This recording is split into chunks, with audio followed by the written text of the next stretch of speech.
Hello, everyone, and welcome to a brand new episode of the Ruthless Aggression Era Podcast. As always, I am your host, Metal Matt, and tonight joining me is none other than Mox. Sup? Yep, How's I it going? brought Mox on tonight. I'm doing good. How about you? Doing well, doing well. And I brought on Mox because he is on a quest to watch something good on the RAE podcast for a change. I've been dying. You put me through so much hell in the past. I've been Well, dying for a good show to watch. and I think I threw your bone here. Yeah, a little bit of meat on it, but it's better than some of the other things you made me go through.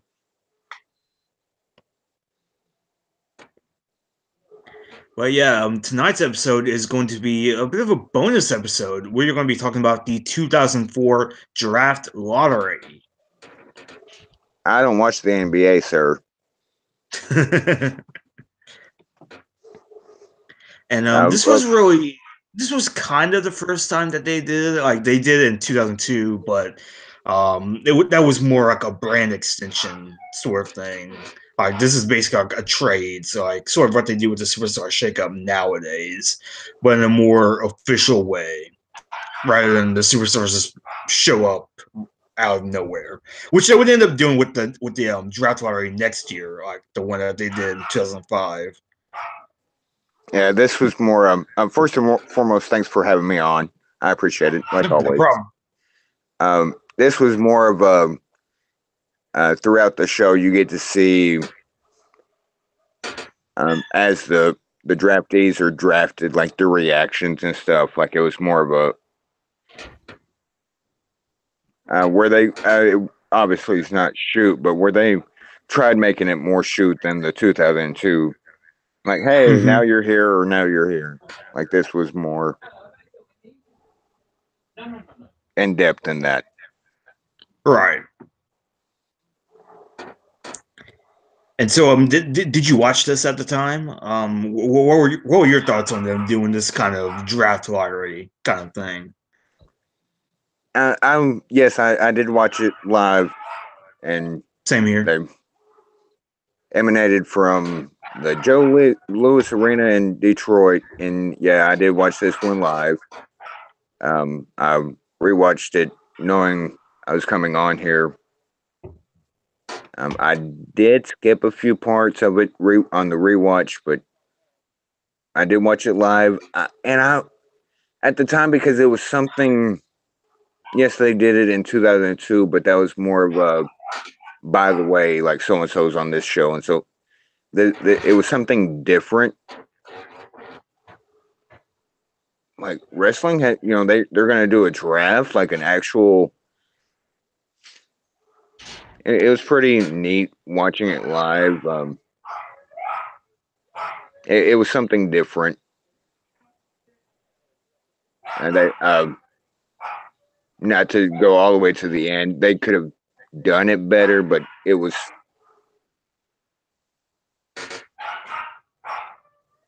And this is when they were on Spike TV, Yeah, right? yeah, they were on Okay. Spike TV at this time. Okay. It was. I enjoyed it when I watched it in 2004. I didn't really mind rewatching it. It wasn't just like, oh, why is Metal Matt making me watch this? It wasn't like it served its purpose.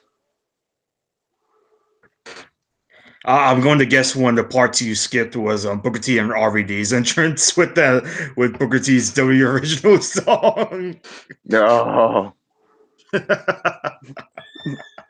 like the stuff you make me listen to and watch, like it's like I don't want to say that because that's gonna but yeah, like bad flashbacks.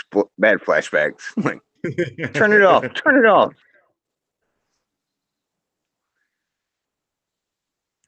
So yeah, we are in Detroit, Michigan, at the Joe Louis Arena for this episode of Raw. Both Raw and SmackDown are at this show. The entire roster is there. Michael Cole and Taz are at ringside. JR and King are at the front of the stage. And there's like this big display. Eric Bischoff is at a podium with a gold bin that they would do for Royal Rumble. Paul Heyman is at a podium with a bin. Um, Paul Heyman has a bin full of Raw superstars. Eric Bischoff has a bin full of SmackDown superstars. What do you think about them, the podium thing? Because before you get started, I have something to say. But what did you think about how it actually went down in the visual aspect of the two different podiums? And I liked it. I thought it was a really cool way to do it. There were definitely times where it did kind of feel rushed, especially near the end. But I think for the most part, it was done very well. I thought. I could see that. If they were gonna, and it's a slight gripe, not a big one by any means, but if they were doing the draft lottery, and hence my joke earlier, but like I don't watch the NBA, sir, which I do, but still, where you have one podium, one come out at a time and get their pick. It's not that big of a deal. Just sometimes in the show, it lulled with having two podiums.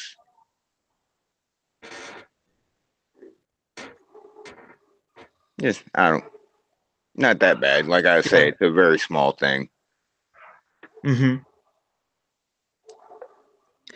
So we start off right away with the very first pick, and it's SmackDown. SmackDown ends up breaking up a tag team because SmackDown gets Rene Dupree from La Resistance. What do you think about this pick?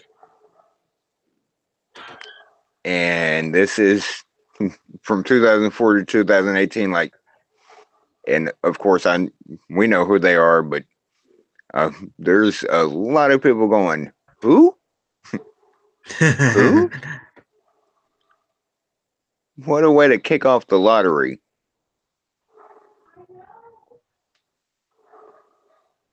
Yeah, Rene Dupree actually does find some success on SmackDown for a bit. He immediately goes into a program with John Cena over the United States title. He ends up winning the tag titles on SmackDown with Kenzo Suzuki. Yeah. Like I say, so it's not a bad pick, and I can see why they did it. But it wasn't a pick that was going to set the world on fire. Right. And 14 years later, I assure you there are people going, who?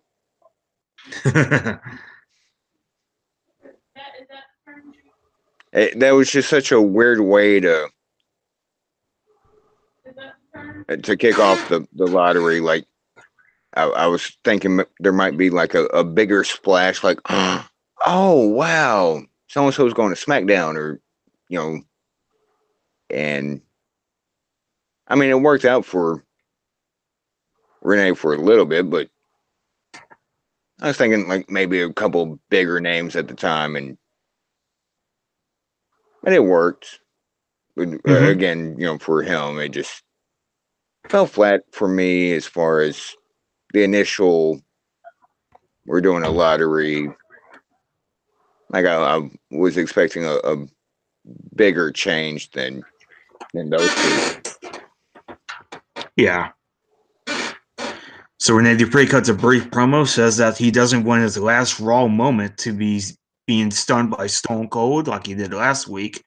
And so he demands one final match on Raw, and it's against Chris Jericho. And it's a fairly solid match. I mean, there's not much happens here. Jericho wins with an enziguri. Even in 2004, who won with an enziguri? I don't think anybody did. Yeah. Like now, that's just a move. But even back then, like, how do you win with an enziguri?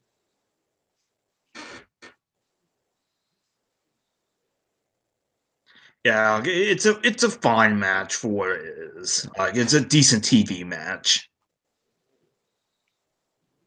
And you have to go into this knowing that um, until the main event match, like this wasn't about wrestling. This was about the lottery itself, and there's gonna be some sprinkled in matches here and there.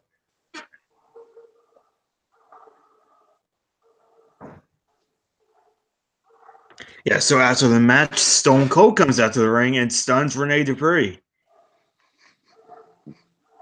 And so, sorry you didn't get your wish, Dupree. You left Raw the same way you didn't want to.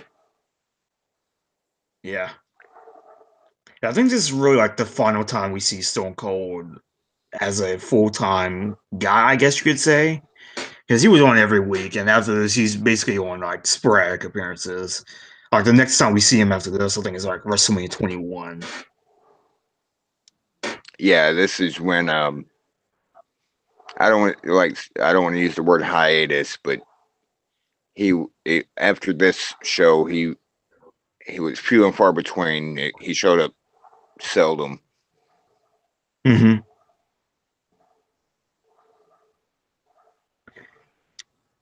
So the next pick, Raw's first pick, another tag team gets busted up. Shelton Benjamin goes to Raw.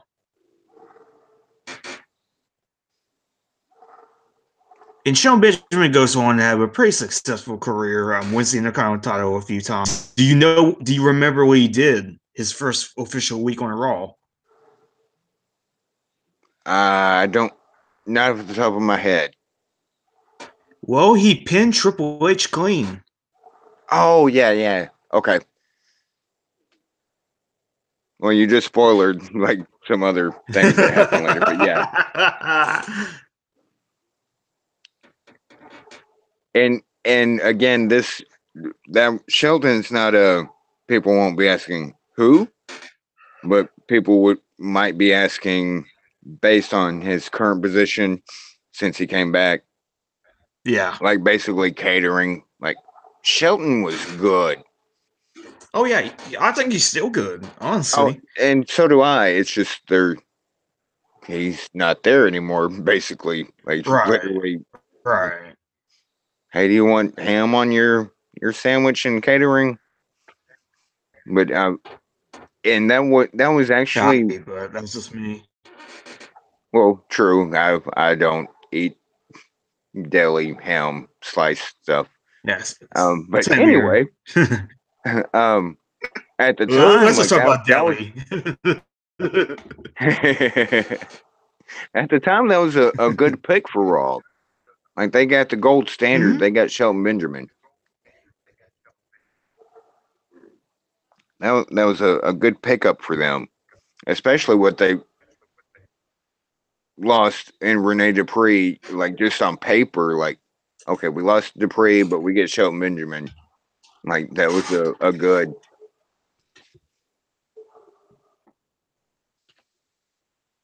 Yeah, But yeah, I would say so as well. the following week he did pin H middle of the ring. So the next match is Kane versus Rico and a complete squash match. Kane hits the choke slam for the win, and after the match, Kane goes up to both GMs and says that he doesn't want to be on the same show as The Undertaker. And I can never hear or talk about Rico without saying Rico Suave. I just can't do it. I have to put that in there. Yeah, this was just um, the epitome of having a match, so it's not just completely doing lottery picks. I mean, it's Kane versus Rico. What do you expect is going to happen?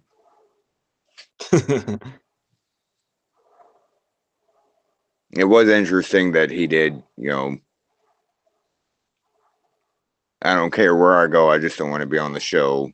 the same show The Undertaker's Mm-hmm. on. Because Yep. this is about a week after WrestleMania 20, so the wound is still very fresh. Yeah, that was the best part of the match. Would happen after the match.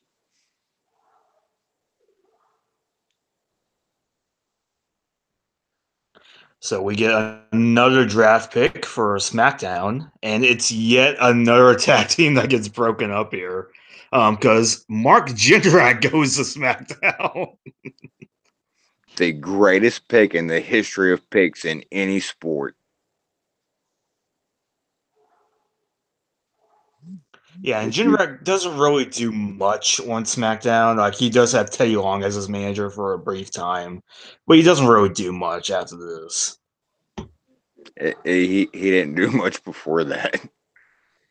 Like looking back and like at the time in 2004, watching it, like Jindrak was somewhat of a name, but now looking back, like what the? Yeah, like when you see the career accomplishments on like the graphic when he goes to SmackDown, the only accomplishment is WCW Tag Champion. And honestly, it wasn't even worth putting that up. Because when he won the title, it was like 2000, so Yeah, like it's again what the perspective or 2020 hindsight. Like why? What are we doing? Yeah, and Jindrak did align himself with Luther Reigns and Kurt Angle for a bit, so he's got that going for him when he goes to SmackDown. If that's what you have to hang your hat on, then good for you, I guess.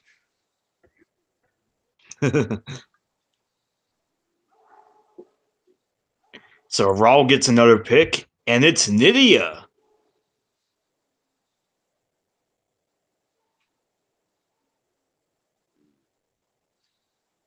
Now, and wasn't the first woman in the draft to Yeah, go. yeah, Yeah, yeah. I think she might be the only woman. I think no, Miss Jackie does go to SmackDown in the yeah, supplemental draft that they did after this. But in terms of like the main draft, I think Nydia is the only woman that gets drafted. yeah. Uh, I knew Jacqueline went in the WWE.com stuff, but Mm-hmm. I thought there was another one later. I don't think there is. I could be wrong, but I don't think there is. And you're probably right. But again, one of if people are listening are like, are you trying to say like, are we talking about Natalia here, Natty? Who's Nydia? Like it's gonna be that kind of thing. Like you're confusing whatever you're trying to say. I think you mean Natalia or like no, it's Nydia. Yeah, and they do put over the fact that now that she's on Raw, Nydia can go for the women's title. Like they make a big thing out of that. Yeah, And as far as I remember, I don't really remember Nydia really doing much on Raw. She is she does compete in the title scene, I think, for a bit, or the division for a bit, but she's gone a few months after this, I think. yeah. I think she.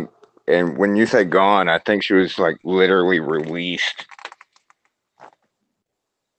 like not just Yeah, in because she was catering. Like released she was released in November. yeah, okay, yeah, that's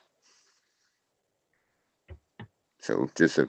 It's not like you know we don't have anything for you to do, or just sitting in catering. She was literally released from the company. The only woman in the lottery draft. And a few months later, our bad. Can we have a do over?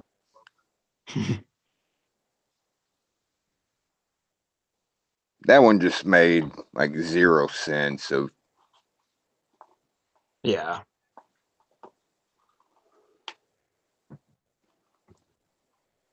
So the next pick goes to SmackDown, and John Cena comes out, does a little rap, and then picks the pick for him.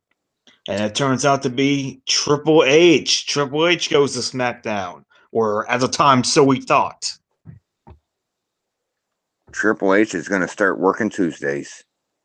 Who would have thought? And this would have been if. It's kind of hard to talk about this without spoiling the trades after the show, but I guess you can't really help it.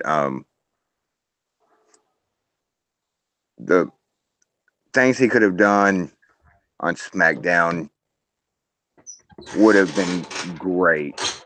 When I say great, like we're still talking about Triple H, but like he could have had a big role with a lot of different people on SmackDown. Yeah. Eddie, for instance. Yeah, and we see a bit of that later on tonight. Feuds like that could have been, but they didn't fully pull the trigger on him. It just, looking back again, like doing reviews like this and 14 years later, hindsight and what could have been, sometimes like it's a good thing. Sometimes it's like, oh man, we could have got this or could have had that.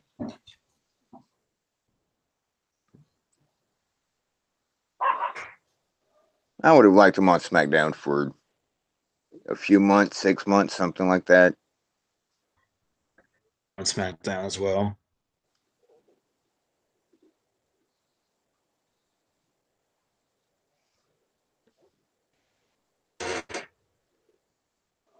This was the best part about this is when he's announced and the lottery is going to SmackDown, is the backstage scene of him taking a drink of water and spitting it out like that. That was hilarious. Like, and he literally, I know not to cuss on your podcast, but what the? Go ahead.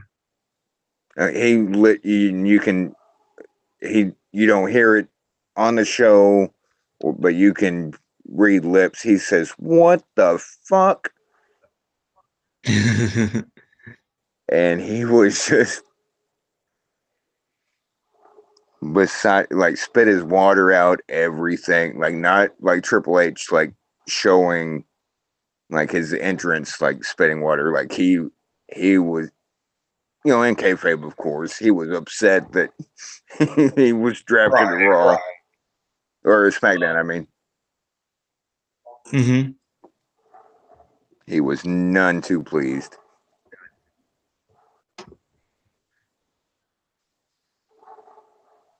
So the next match is Spike Dudley versus Christian. It all started last week when Christian jumped Spike Dudley from behind, and so this is how we get this match. Spike Dudley actually does dominate Christian for a bit. Trish interferes at one point. Christian sends Spike into the ring post, shoulder first, and then hits the Unprettier for the win.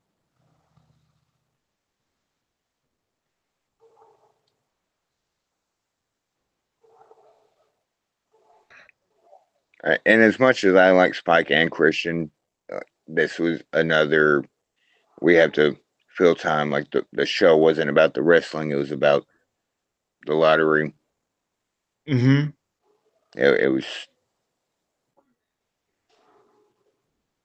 we're just a time filler. Like it was a good match or a decent match. Oh yeah, totally. I liked it.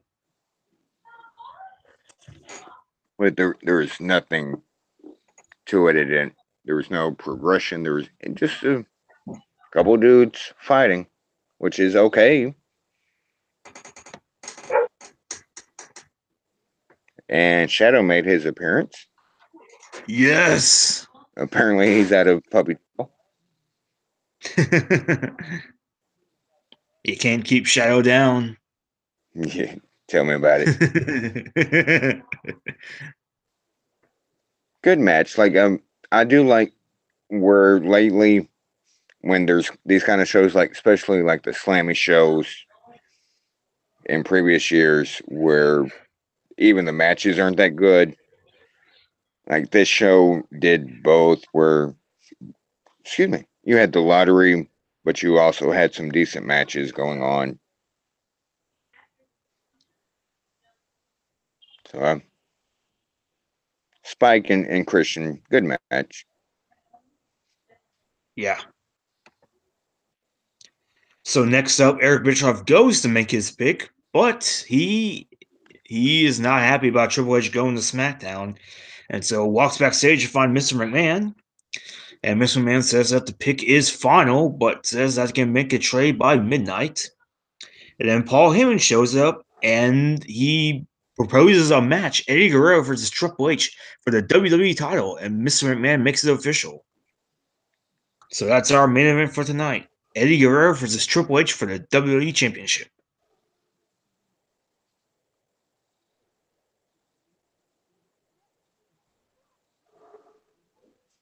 It just how randomly some of the backstage stuff worked. When I say backstage, I mean like the non wrestling stuff, even if it was on stage. Just like, man, some of it felt so randomly put together.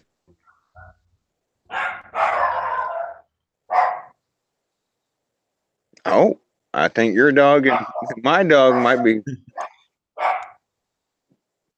fight, fight, fight, fight. It's a Twilight bark. You have a big bark and no bite.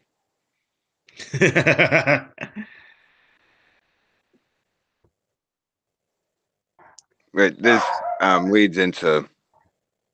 I'll let you start us off. But Oh, so Eric Bischoff goes back up stage and says that his next pick will wrestle Chris Benoit tonight, and it ends up being Rhino. So Rhino goes to Raw.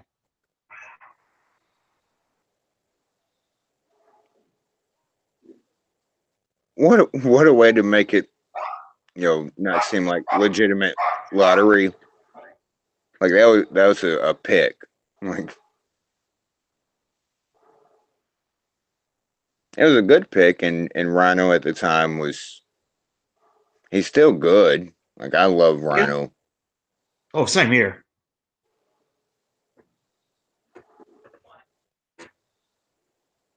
And again, this is one of those where it doesn't happen anymore. And thankfully they have knocked off the slammy kind of shows. It was a good match. I say good. I tend not to use that word, but it was serviceable. Like it was a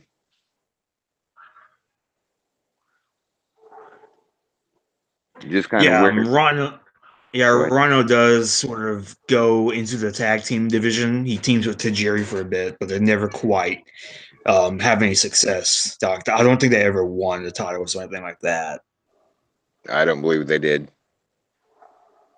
It was a fun combination to see Rhino and Tajiri together. Like it was a just for the differences. Like it was a fun tag team to just Mm-hmm. look at them and see. But I I don't think they won anything together. No.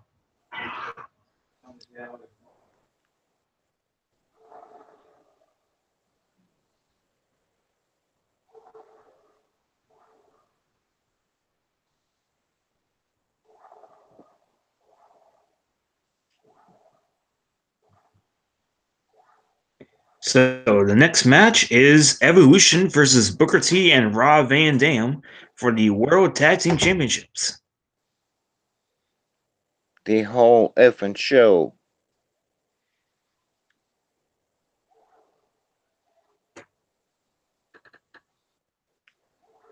I thought this was a really good match. This was a really good match.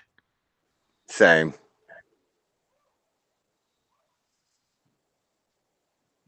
It also good seems like one. psychology here. It seems like one of those, like, okay. And again, I keep going from present day to looking back. Like, if they would do some kind of these matches with their present day filler stuff, that'd be great. Like, it was a good match, but it was also at the same time kind of random, if that makes sense.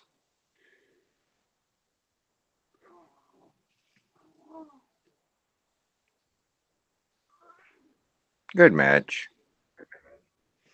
Yeah, it did tell a good story. It had some good psychology here and there.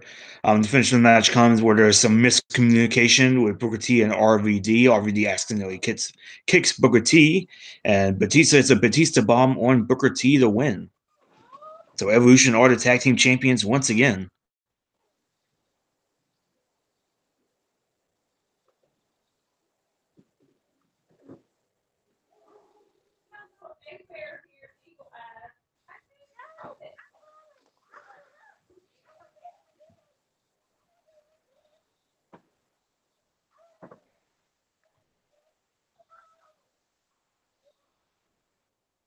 Yeah,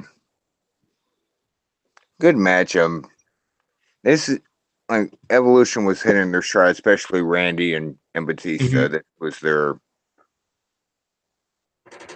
kind of Yeah, coming out party. they really are in their prime at this point in time. Like this is like the height of Evolution here.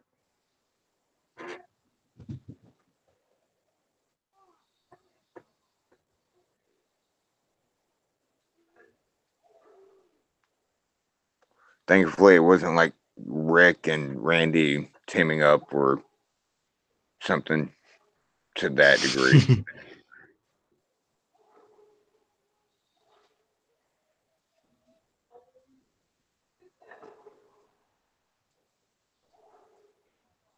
What's next?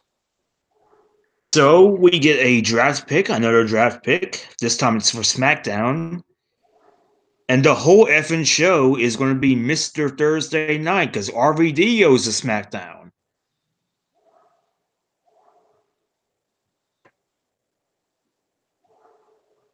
And in my opinion, so far, the second biggest name in the draft.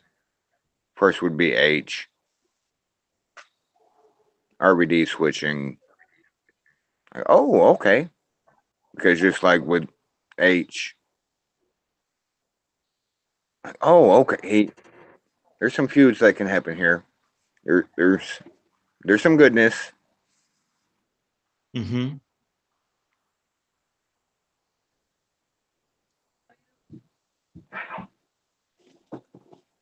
Yeah, and RVD stays on SmackDown for a couple of years, and he does have a bit of success here. Because he and Rey Mysterio win the tag team titles on there.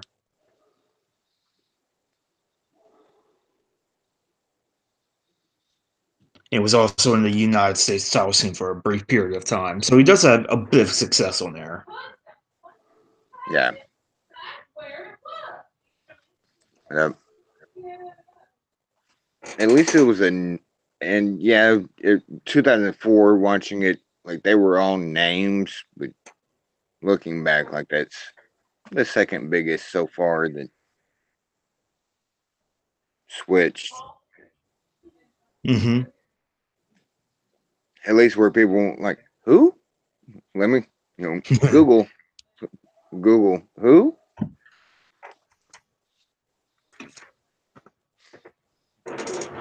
Yep. So the next match is Rhino versus Chris Benoit for the World Heavyweight Championship. I mean, there's not much to this match. It is a good match, but it's more so a way to just kind of highlight Chris Benoit. And see, I like the Chris Benoit matches where he's against a bigger opponent Mm-hmm.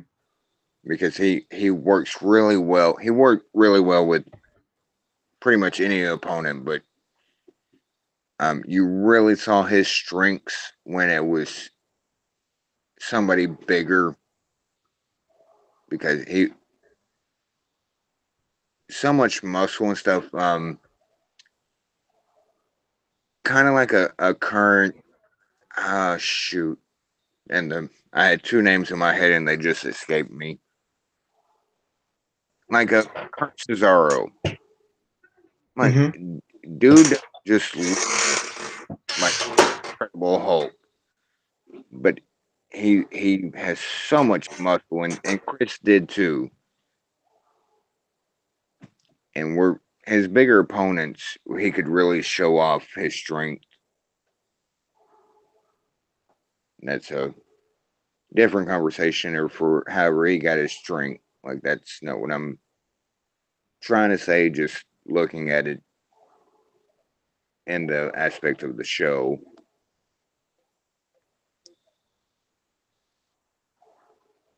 It was another, like I say, this might be the best. We have something else going on, but here's some wrestling too. This might be the best one Yeah. of them. That kind of here's some wrestling, but we're also doing the slammies. We're also doing the this or that or the money giveaway or like this might be the where there's actually some pretty good wrestling, but wrestling wasn't why you were tuning in. You wanted to see who went where and stuff like that. Mm-hmm. This might be the best one of those kind of episodes. Yeah, I would say that. So backstage, Shawn Michaels approaches Eric Bischoff and tells him to trade him to SmackDown so he can be on the same show as Triple H. But Eric Bischoff books a match at Backlash. It's going to be Shawn Michaels versus Chris Benoit for the World Heavyweight Championship.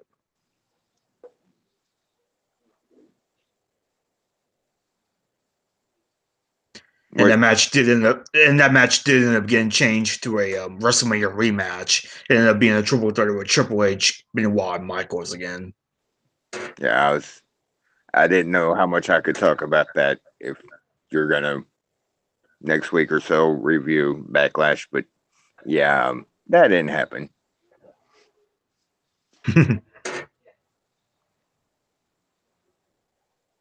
So next up, Eric Bischoff picks Tajiri.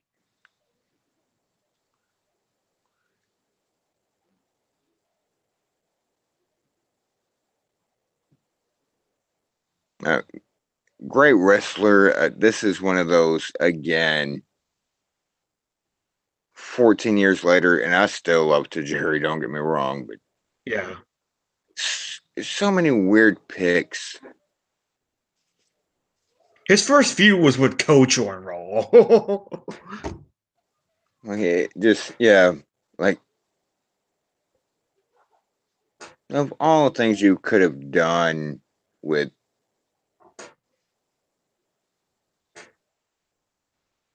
I don't mind a Tajiri pick in this situation. Just Mm-hmm. anymore like 2018, you're going to be getting big names like switching. Mm-hmm. And this episode, 2004, is more of. I guess they actually and that might be why what I said a minute ago about like on these kind of episodes, the wrestling was actually really good.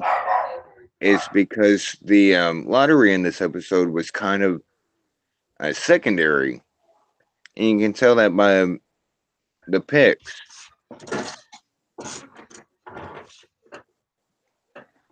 I mean, so far you really only have the Triple H going to SmackDown pick as a oh my god kind of pick. Like that's which, like we alluded to earlier, wait till the after show.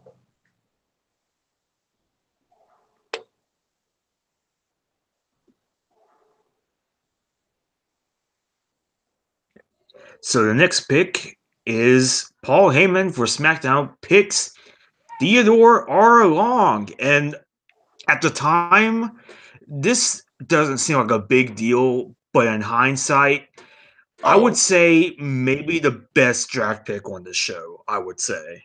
and I completely agree. At the time, and what I was just saying of like, how's this a big deal? Looking back in hindsight, like, holy crap, that was the pick of this entire draft. Yeah.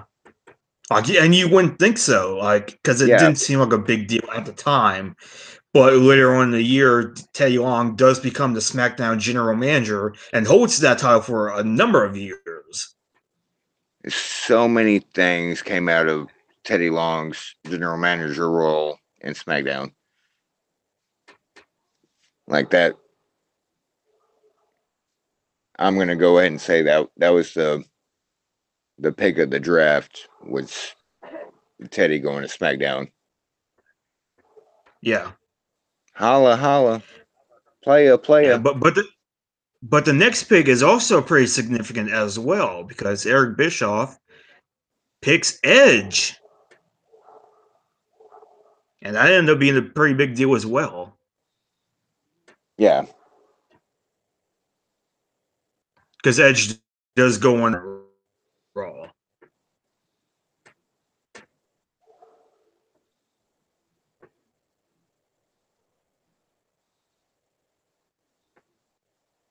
but uh, in my opinion, the most sustainable character in this draft that got switched brands and became even more so than he was. Believe it or not, it's Teddy Mm-hmm. Long.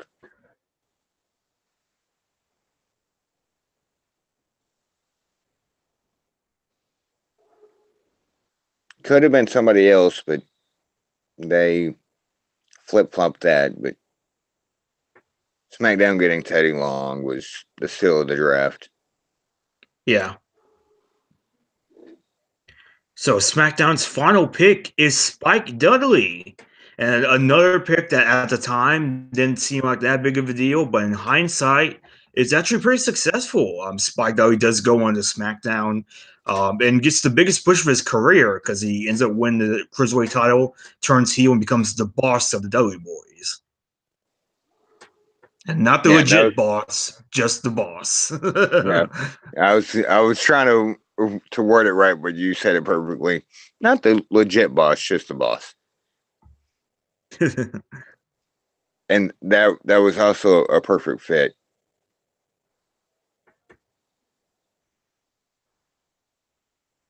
We don't find out until later that the Dudleys have also been switched, but Mm-hmm.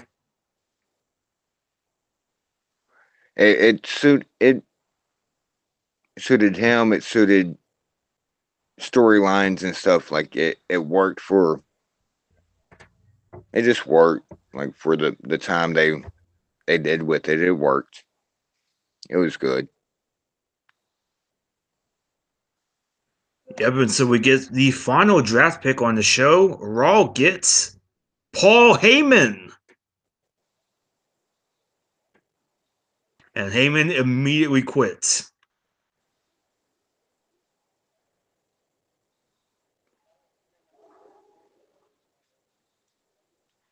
And uh, two things about the draft that I don't like are the Triple H and the Heyman things. Yeah. What happens with Triple H afterwards, and then the Heyman thing.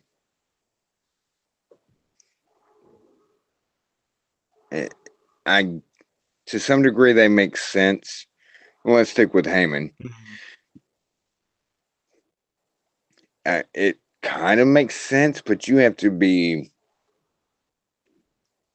kayfabe a lot around how it makes sense. Right. And so he's no longer SmackDown GM. Did you know who ended up becoming SmackDown GM after Heyman? Didn't they have a interim between Heyman and Teddy Long? Yeah, there was one guy who was SmackDown GM for a brief period of time. Oh, Kurt Angle. Yep, Kurt Angle. He was taking some time off to deal with some nagging injuries, and so they made him SmackDown GM in the meantime. How it took me a second to remember that. I apologize, but yeah, Kurt Angle was the next SmackDown general manager before they moved to Teddy. Yep. And Heyman does end up popping back up on SmackDown a couple months after this. He pretty much feuds with Undertaker for the rest of the year, basically. They were still feuding in 2017.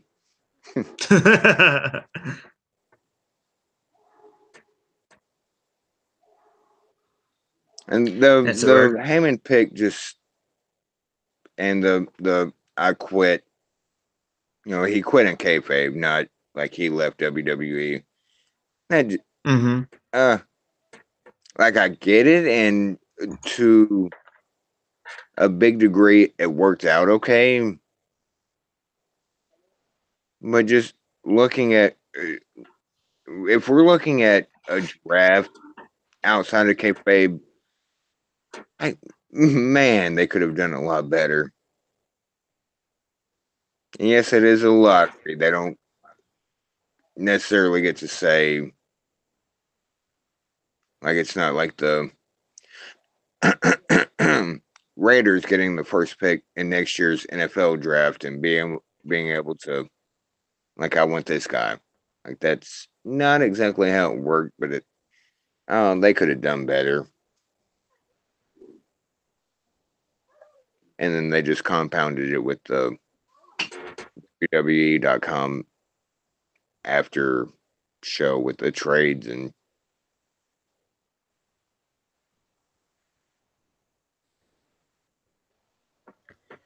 yeah, so Eric Bischoff goes to the ring and gets greeted by Edge, who spears him. So Edge is officially back. Edge. I love Edge so much. No, same here. I've missed him a lot here. So he's very much welcomed back with open arms. And he does have his first match back in over a year at Backlash when he faces Kane.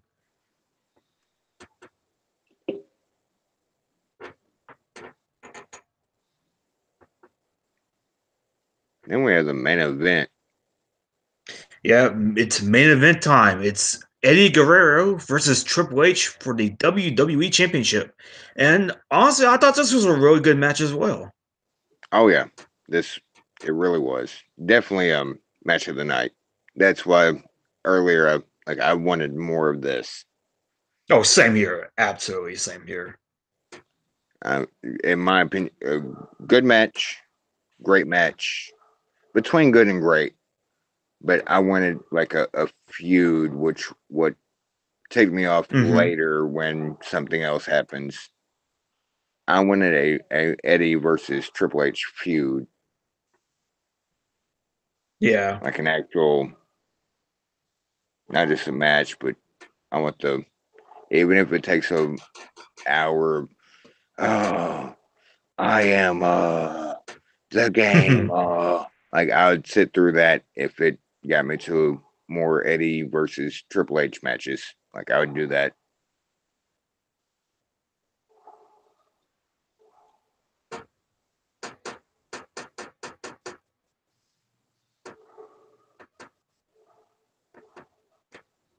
My opinion, best match of the night. Oh yeah, totally.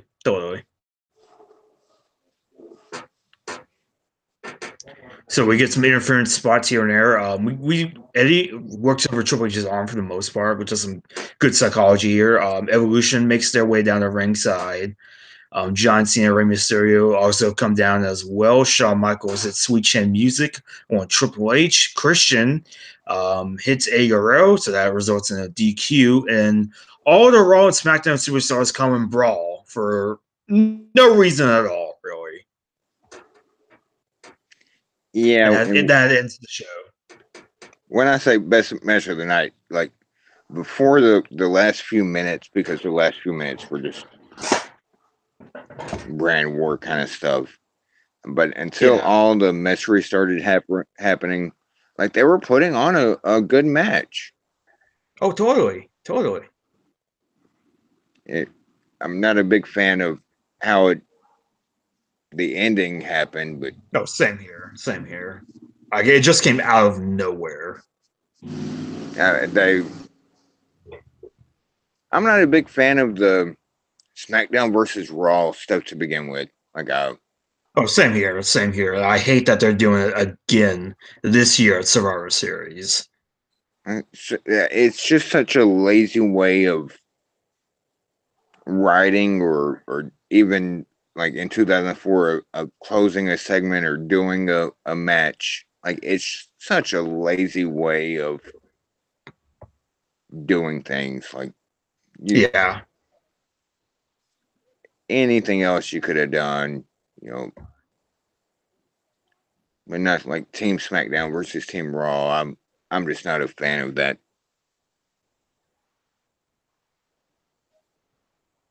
Like it just, and you do get some good matches out of it.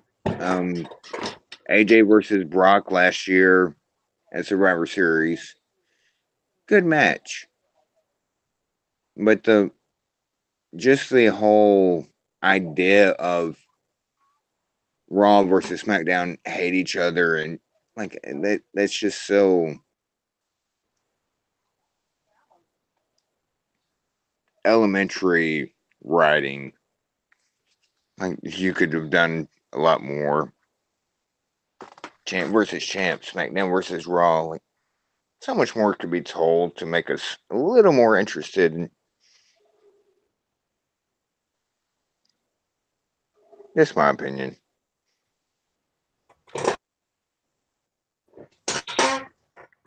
So I guess we can go ahead and talk about the supplemental draft. I guess you could call it that. Because there were some trades here and there, some last minute trades here and there. Let me pull it up real quick. All right, so we got some post draft trades here. So Booker T, the Dudley Boys, Rico, and Miss Jackie all went to SmackDown. And then A Train, Chuck Palumbo, and Triple H all came to Raw.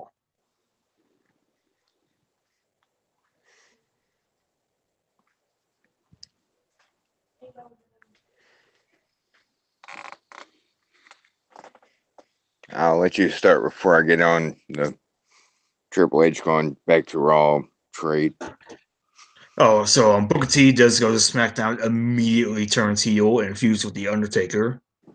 And he does have some success there. Like he spends almost his entire the rest of his full-time WWE career there. He ends up winning the world title in 2006 as well as the King of the Ring tournament.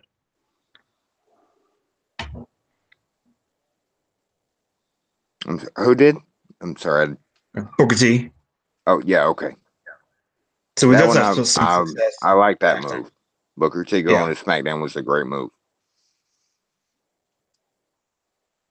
because of what happened later. Great move. Yeah. So the Dudley Boys, and this is really like the last year or so of the Dudley Boys because they're gone like a year after this. But on SmackDown, they continue to feud. They continue the team with Spike, and they also won the SmackDown Tag Team titles as well. And then they live for greener pastures of TNA, GFW, Impact. Yep. What are they calling themselves? Sorry, bad joke.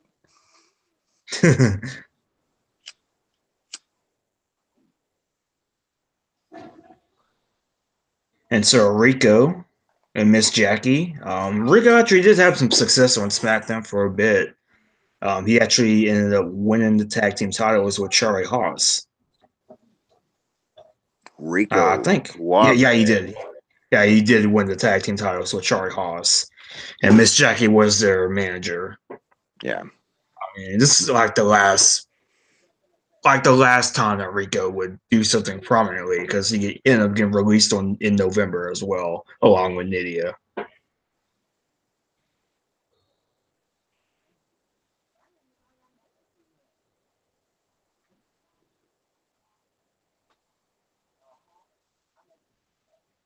And then you get to the elephant in the room.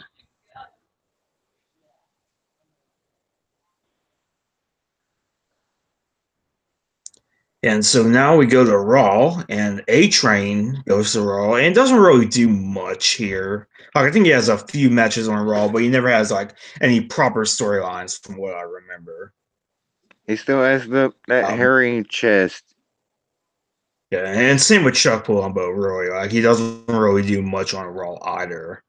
Yeah. And that leads us to the elephant in the room, Triple H. Triple H is getting traded back to Raw immediately. What the F? Yeah, it really didn't make any sense. I mean, why? It literally makes zero sense. Literally, like, what was the point in announcing him as a draft pick?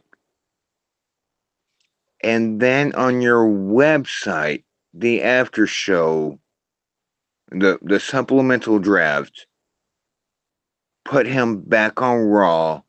What was the point of the biggest name in the draft all of a sudden not even counting? Yeah. What was the point in that at all?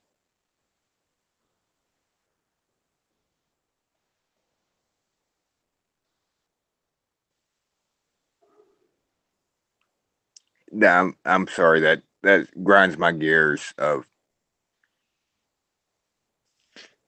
there was no rhyme or reason of him being in the a pick, and then after the show, oh, by the we were just kidding. No, he's still on Raw. Like, there was no sense.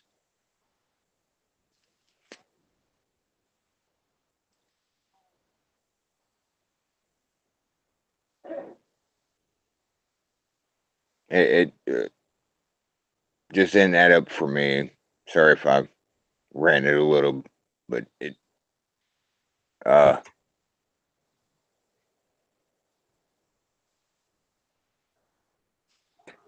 Yeah, so I think we've reached the end of this episode. And overall, what did you think about the show in general, and what did you think about the Drought to Lottery for 2004? Would you rate it a the rest success, a failure, in between, something like that? the wrestling part of the show was, again, very good based on what kind of Mm-hmm. show it was. Like, the actual in-ring stuff, like, really was really good. It wasn't just like, hey, we have to put on a few matches while we do this other stuff. It was like, hey, we're doing this other stuff, and here's some pretty good wrestling matches. The draft, uh, the draft was okay. I don't like, again, and I'm gonna harp on it. The icon. Dang, I said iconics because Wait, what? I didn't mean to. Well, harping, because apparently anymore harping's used as a way to describe the iconics. I don't mean to harp on it, but the Triple H thing really grinds my gears of how that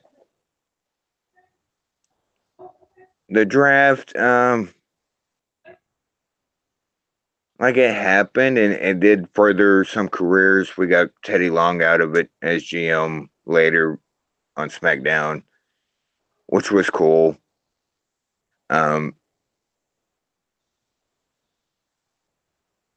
It wasn't a great draft looking at it, not like as a spectator, but if I was drafting people, I got they might be like the Browns or something of the draft. Love you, Adam.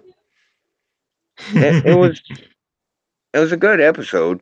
Like you've made Mm-hmm. me watch and listen to more, or listen to a lot of crap I regret, but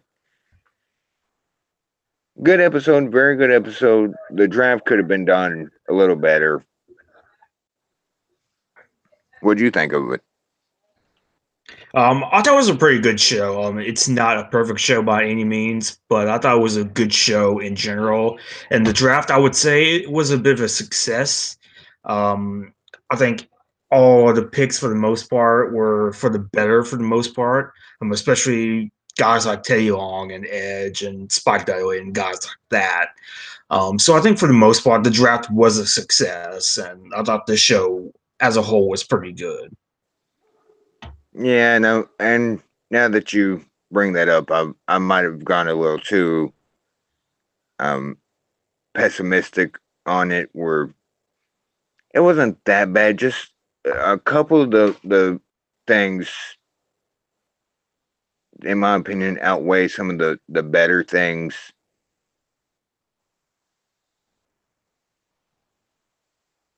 That's it was a good show. It's I'd if you haven't watched it or if you want to rewatch it, I'd recommend it to you.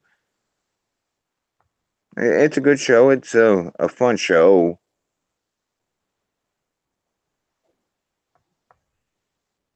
I still want my Eddie Guerrero versus Triple H feud to actually Yeah. be a feud. But Triple H doesn't work Tuesdays.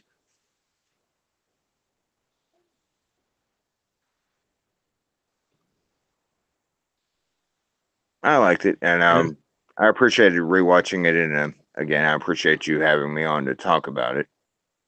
Yep. Thanks for being on. If I So I think that do, I just want about to rewatch it again anytime soon. Probably not, but it's not that bad. I'd give it a B overall. That's the lottery, the show itself, like a solid B. Mm-hmm.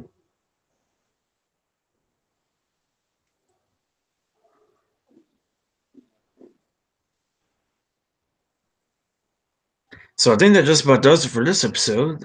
So Max, where can they find you at? Please don't find me. You can find me at Twitter at Fireman6809, at Wrestling or Violent Wrestling No G. That's the podcast I do with your current host and Ambrose Alley, who can be found at Lady Rashana. And other than that, don't look for me. I like to hide. And you can find me at one. Oh, go on. Oh, I was gonna Wednesdays, Wednesday nights, 10 Eastern, 9 Central. We do we do Violent Wrestling Podcast with the three of us. That's Wednesdays, 10 Eastern, 9 Central. We talk about anything and everything, so check that out.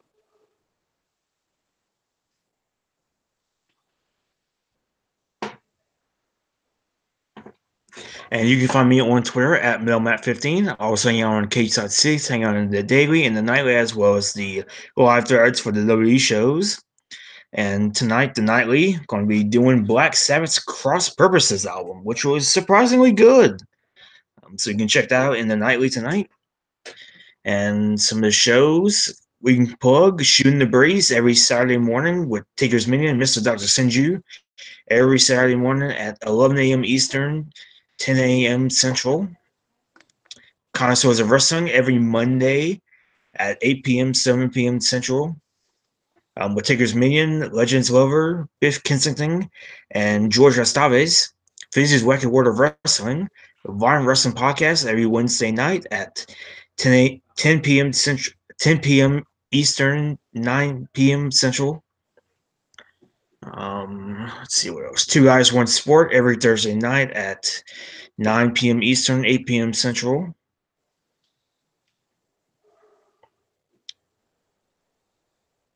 Grounds for Development every Thursday at with Biff Kensington and the Saskatchewan Spinning Nerve Hold, aka 5.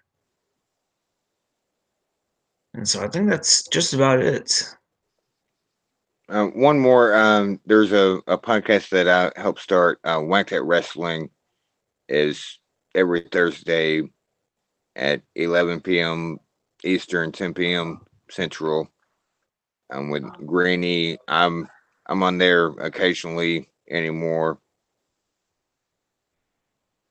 And a surprise that in development is there might be 2 episodes of Violent Wrestling Podcast a week now where we separate WWE stuff and our roots of independent wrestling kind of thing. We're working on it. Date and time and stuff to be determined, but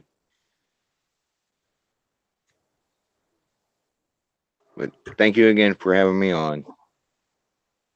And thanks for being on. And next week, it's a brand new episode because none other than Ambrose Alley will be joining me as we take a look at Backlash 2004.